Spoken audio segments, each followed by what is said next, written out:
সপ্তভেদ। এই ঘরে যে বসবাস করে তার সন্ধান কোনদিন করেছো তুমি?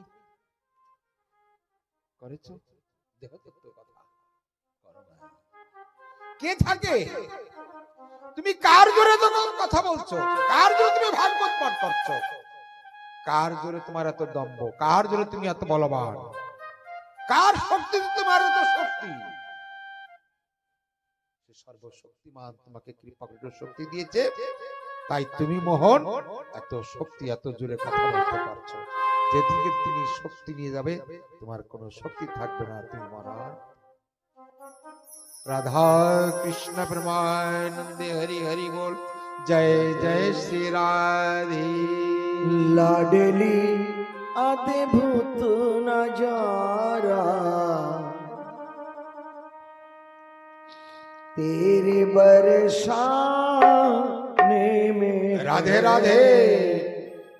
और 10 मिनट में लाडली अद्भुत नजारा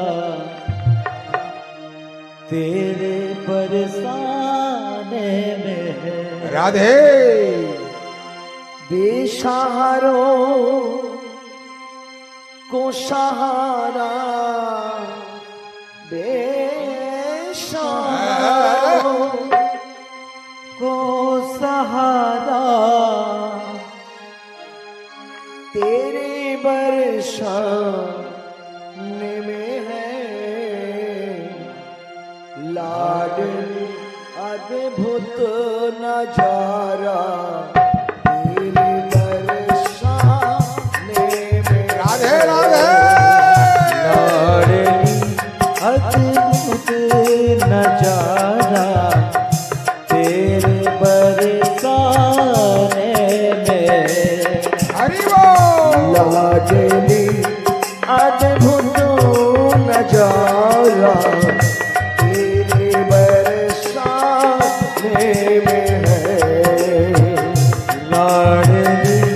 अद्भुत नजारा तेरे बरसाने में।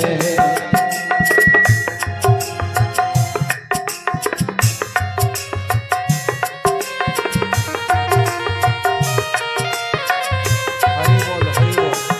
जय हो।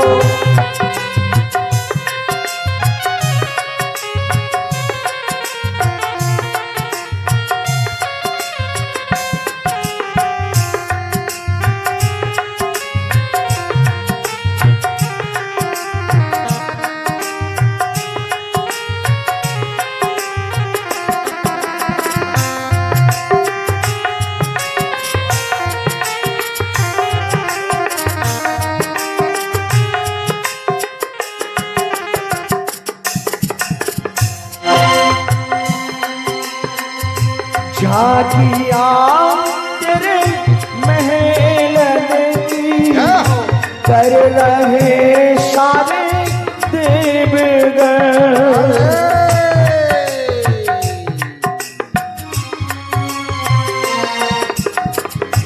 झाकिया तेरे महल की कर रहे सब देवगण। झाकिया तेरे महलन की कर रहे सारे देवगण। आ गया वैकुंठ सारा, आ गया वैकुंठ सारा तेरे बरसाने में है। लाडली अद्भुत नजारा तेरे बरसाने में। जय हो जय हो। लाडली अद्भुत नजारा तेरे बरसाने में। जय हो।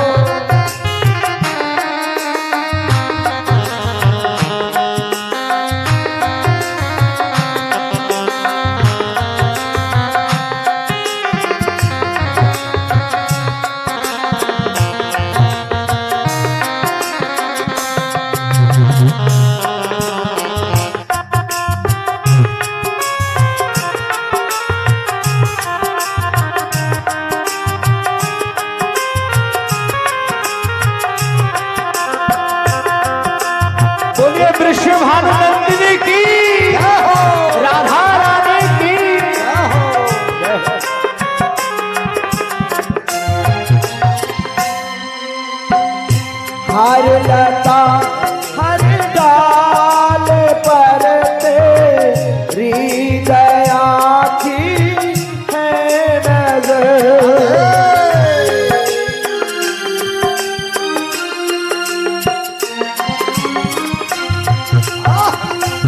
हर लता हर डाल पर है तेरी दया की एक नजर।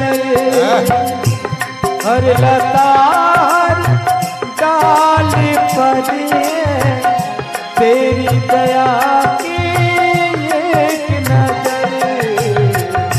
हर घड़ी जसमती दुलारा, हर घड़ी जसमती दुलारा, तेरे बरसाने में है।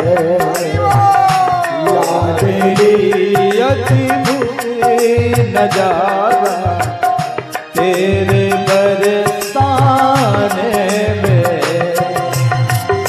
बेसहारो को सहारा, बेसहारो को सहारा तेरे बरसाने में है। लाडली अद्भुत नजारा तेरे बरसाने में। अद्भुत नजारा तेरे बरसाने में।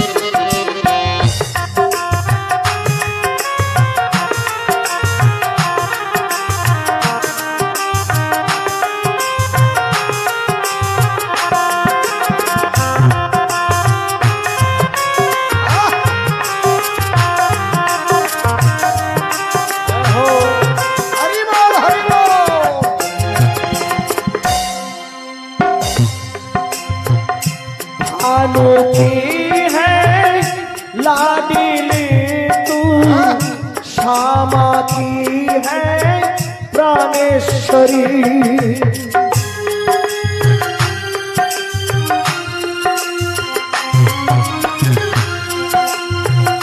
भानु की तुम लाडली हो, श्यामा की तुम प्राणेश्वरी।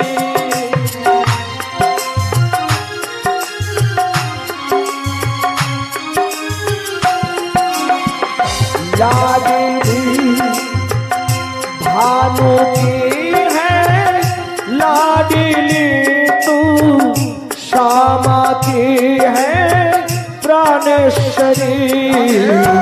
प्रेम की अद्भुत नजारा, भानु की अद्भुत नजारा तेरे बरसाने में है। लाडली अद्भुत नजारा तेरे बरसाने में। बेसहारो का सहारा, बेसहारो का सहारा तेरे बरसाने में है। लाडली अद्भुत नजारा तेरे बरसाने में। लाडली अद्भुत नजारा तेरे बरसाने में।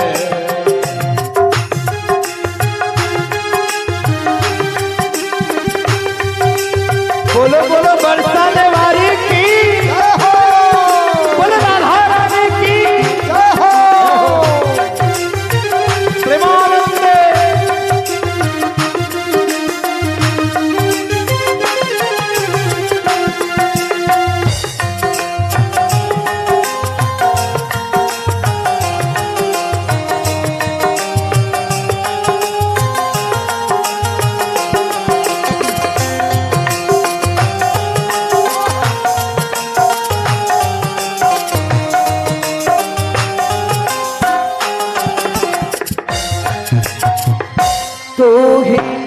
ममता तू ही शरता राधे तू ही है करुणामयी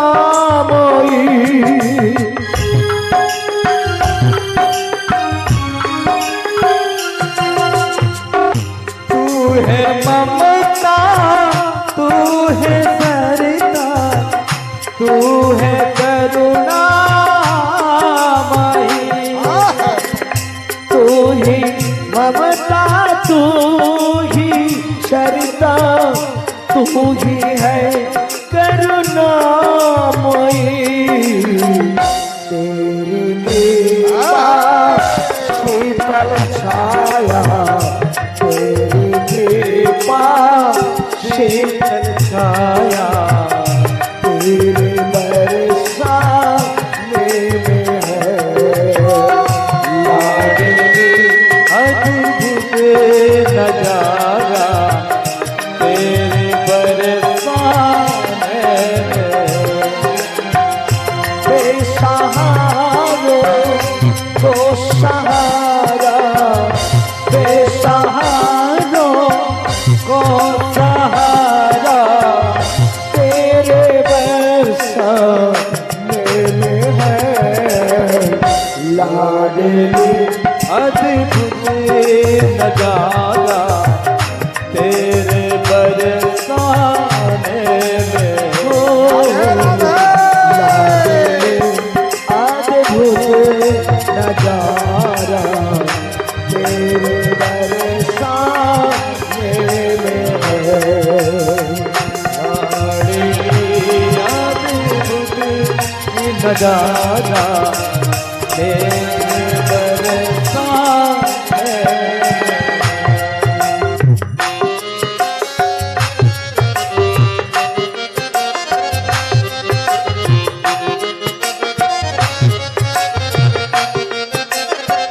राधे राधे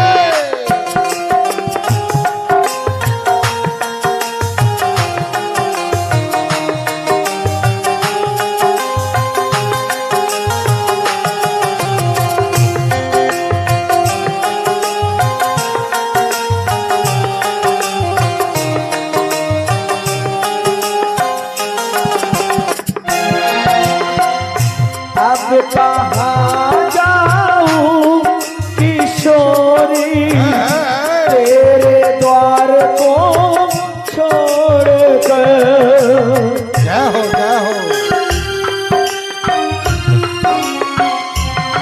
अब कहाँ जाऊं किशोरी तेरे दर को छोड़ कर अब कहाँ जाऊं किशोरी तेरे द्वार को छोड़ कर मेरे जीवन का सहारा मेरे जीवन का सहारा तेरे बरसाने में है लाडली अद्भुत नजारा तेरे बरसाने में हो लाडली अद्भुत नजारा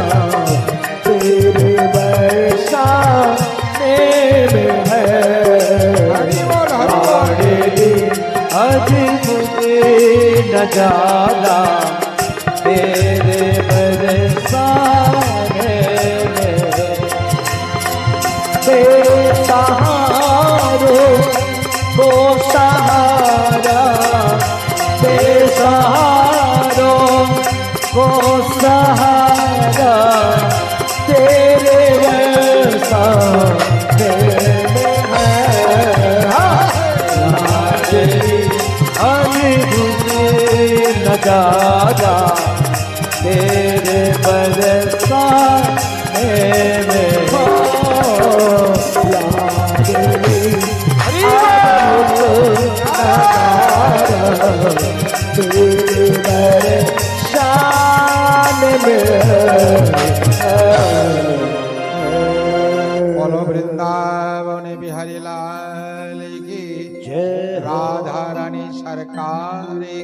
जय हो श्रीमद् भागवत महापुराण की जय हो चैतन्य महाप्रभु की जय हो साधु गुरु वैष्णव की जय पिता माता की जय हो सदगुरु भगवान की जय हो जय जय श्री राधे।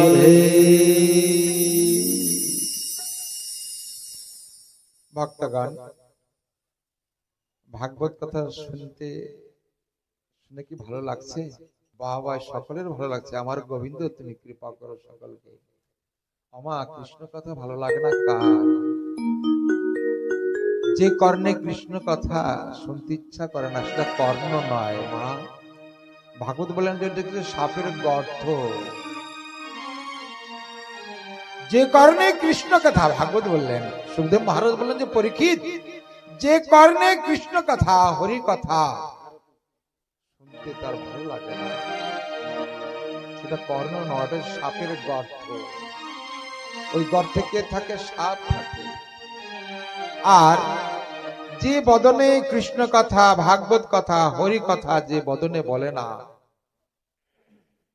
আজে বাজে কথা, গল্প কথা, আনো কথা যে বলে, ভাগবত বললেন সেটা হচ্ছে বদন নয়, ওটা হচ্ছে ব্যাঙের জিহ্বা। সাপ জানে না যে ব্যাঙ কোথায় আছে। ব্যাঙ ওই বক বক করে বলে দেয় যে সাপ আমি এখানে আছি। অর্থাৎ ওই আজে বাজে যখন আলোচনা করা হয়, গল্প চটাম, ওই গল্প করতে করতে এমন কর্ম মাঝেটা করে ফেলায়, লাস্টে থানা পর্যন্ত দৌড়াতে হয়। কথাটা বুঝে নেবেন। আমি এমন গল্প কেন করব, আর ওই থানাতে কেন যাব, অশান্তি কেন ঘটাবো বাবা? এর জন্য মায়েরা কত সুন্দর সকলে ভাগবত মুখী। সারা রাত্র যদি আপনারা শুনলেন, তাও এই দেশ শাসন থেকে উঠুন, আমি কথা দিচ্ছি, যাব না, বাইরে যাব না। ওমা, কৃষ্ণ কথা ইহকাল পরকালের বন্ধু, শান্তিদাতা, আনন্দদাতা, শান্তিদায়ক, আনন্দদায়ক, কল্যাণকারক, মুক্তিদায়ক ভাগবত। এখন তো খাওয়া দাওয়া করে ঘুমাবো রাত্র 9টা পর্যন্ত, দিন 9টা পর্যন্ত। কাউ কাউ তো 10টা পর্যন্ত ঘুমাই দেখেছি। রাত্রে 1টার সময় যদি ঘুমাই, 4:30টার সময় ঘুম ভেঙে যায়।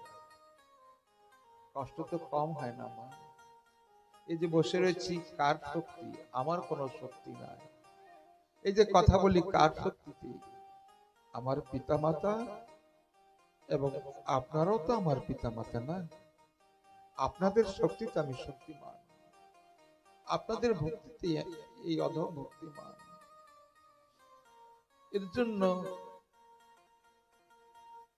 এই বদনে ভগবান দিয়েছেন, এই বদনে অর্থাৎ এই মুখে সদা সর্বক্ষণ তুমি কৃষ্ণ কথাই বলবে, ভালো কথা বলবে। এই বদনে ভালো কথা, কৃষ্ণ কথা বলা যায়। আবার এই বদনে এখন একটু অশ্লেষ ভাষা বলুন, আমার পাঠক টাঠক বলে আর মানবে না। এখান থেকে যখন নেমে যাই, সারাদিন প্রায় এসে প্রণাম করতে থাকে। মনে মনে ভাবি যে একটু পাঠক তো নয়, একটু পাঠ করি, আলোচনা করি, তাই এত শ্রদ্ধা করে। আর প্রকৃত যদি আমি মন চিত্ত এক, মন মুখ এক করে শুদ্ধ আত্মা যদি আমি চলতে পারতাম, তাহলে আরো কত কি না হতো। এর জন্য আমি প্রথম দিনে বলেছি যে খাদ্যটা সার্থক করতে হবে। খালি খাদ্যটা সার্থক করলে হবে না। অনেকে দেখেছি, অনেক বৈষ্ণবগণ, অনেক ভক্তগণ যিনি আমিষ আহার করেন, অনেক ঘৃণা করে, কিন্তু জানেন না যে খালি আমিষ ত্যাগ করলে হবে না, আরো যে কত আমিষ রয়েছে সেটা তো ত্যাগ করা দরকার না। এই মাছ মাংসটা ছেড়ে দিলাম, আরো তো কত কি রয়েছে না, সেটা ছাড়তে পারছি কি? ভাগবত বললেন যে বাবা, তার সাথে সাথে ওই বাকিগুলো তুমি ছাড়ার চেষ্টা করো, তাহলে তোমার মন নির্মল থাকবে, শান্ত থাকবে। কি মুখের স্বাদ ভিতরে যখন চলে যায়, তাকে ন্যস্ত করো না। রামকৃষ্ণ পরমহংসদেবের এক ভক্ত ছিলেন, নাম হচ্ছে গিরিশ। ঘোর মাতাল ছিলেন। মদ খেতে যেতেন, গুরুদেবকে টানতে টানতে নিয়ে যেতেন, গুরুদেব চলুন। কোথায় যাবি বাবা? আরে আমার মদের নেশা পেয়েছে গুরুদেব। আরে তোর মদের নেশা পেয়েছে, আমাকে নিবি কেন রে? না না, তুমি থাকবে, তোমার সামনে আমি মদ খাবো। গুরুদেব তো বুড়ো হয়ে গেছে, পেরে ওঠে না। গিরিশ ঘোর তো গিরিশ জানতেন যে আমার গুরুদেব সব জায়গায় রয়েছে, আমার গুরুদেব সামনে থাকবে, তার সামনে আমি মদ খাবো। দেখি গুরুদেব আমাকে কবে এই মদের নেশার থেকে আমাকে ফিরায়, সেদিনকে জানবো যে আমার প্রকৃত গুরুদেব। পরীক্ষা মদ খেয়ে গুরুদেবের কাঁধে হাত মিলে বলছে, গুরুদেব আজকে নেশাটা না অনেক হয়ে গেছে, চোখে দেখি না গুরুদেব, আমি ওই দক্ষিণ পাড়ায় যাব, পশ্চিমী পাড়ায় যাব, আমাকে নিয়ে চলো।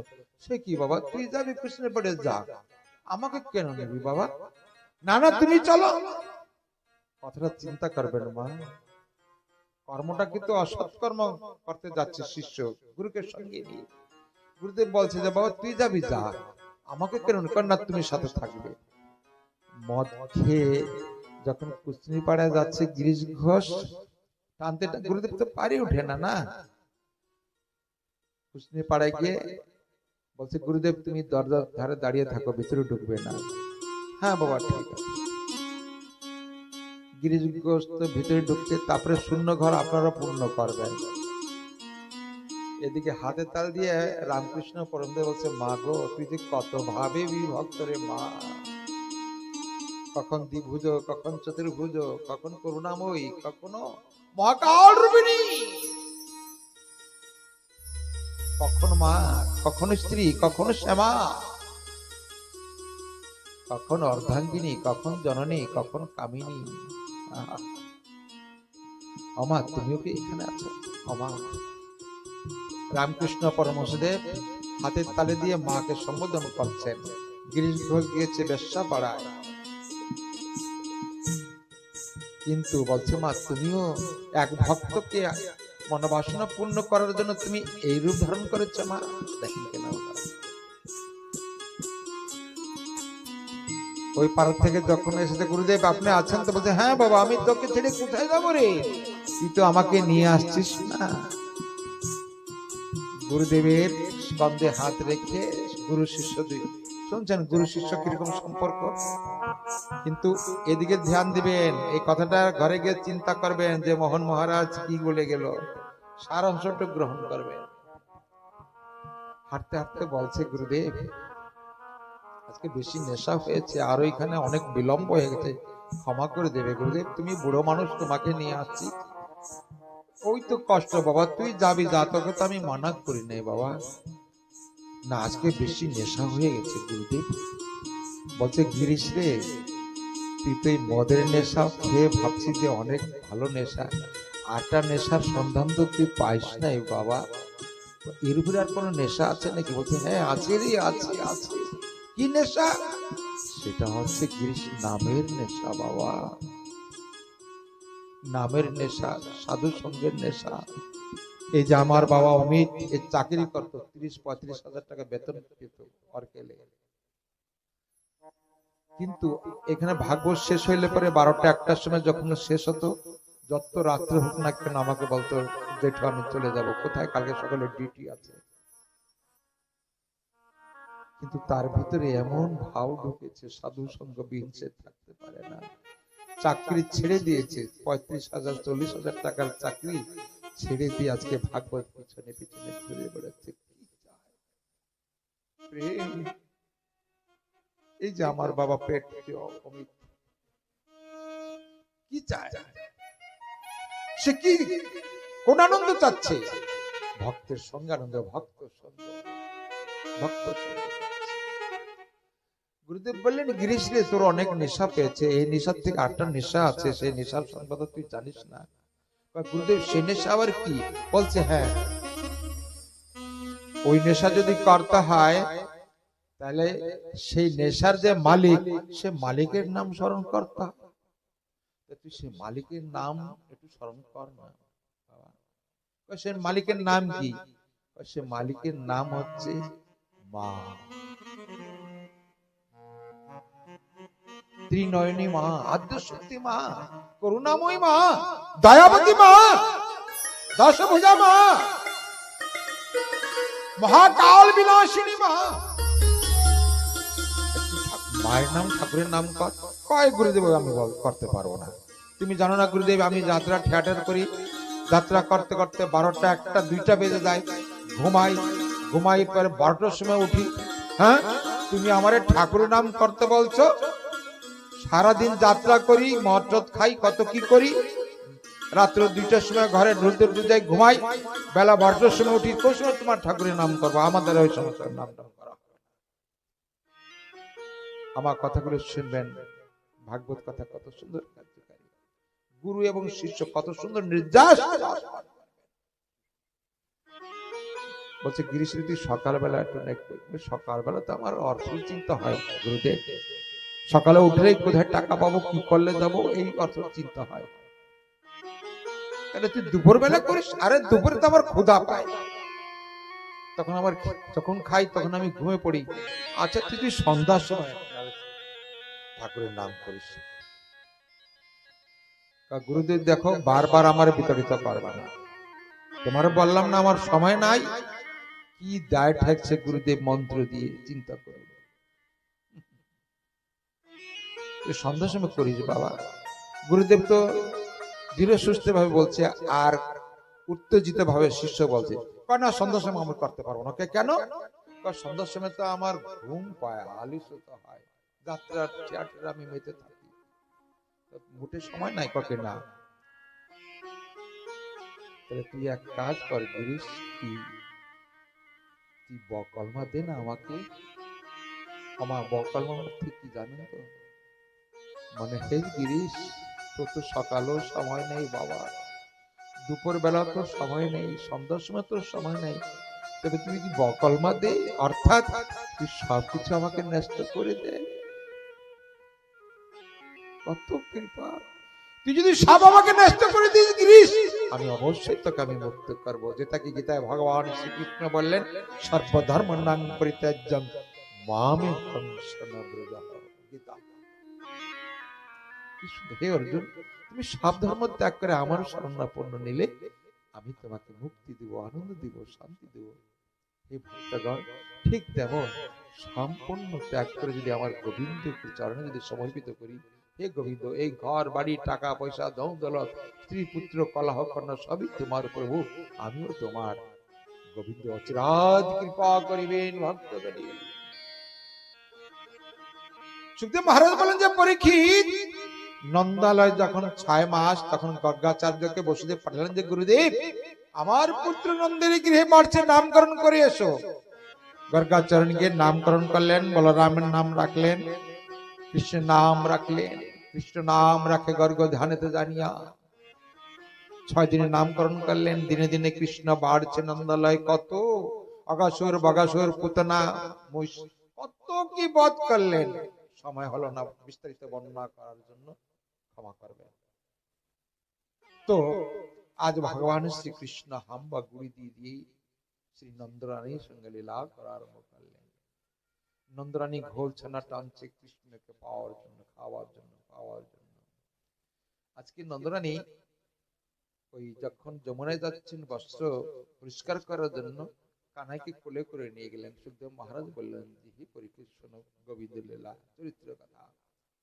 গোবিন্দকে কোলে করে নিয়ে যমুনার পুলিনে নামাই দিয়ে এক জুড়ি মস্তকে কাপড় চোপড় নিয়ে, এখন সিনা মায়েরা ওই যে কি যেন টিপ দিলে যে কাপড় চোপড় ধুয়ে যায়, অসীম বেশি, ও আমার তো নাই, আমি মায়েদের কত সুবিধা, টিপ দিলে জল পড়ে, গ্যাসে রান্না হয়, ওয়াশিং মেশিন কাপড় সাফা করে, তাও মায়েদের সময় হয় না। আপনাদের কথা না, ওই বলা হচ্ছে, আর কখন সময় হবে? কত বড় দুঃখের কথা। আগে আমার মাকে দেখেছি সারাদিন পরিশ্রম করতো, পরের ঘরে ধান বাঁধতো, আধা কেজি না 1 কেজি চাল দিত, 1 টিন ধান বাঁধলে আধা কেজি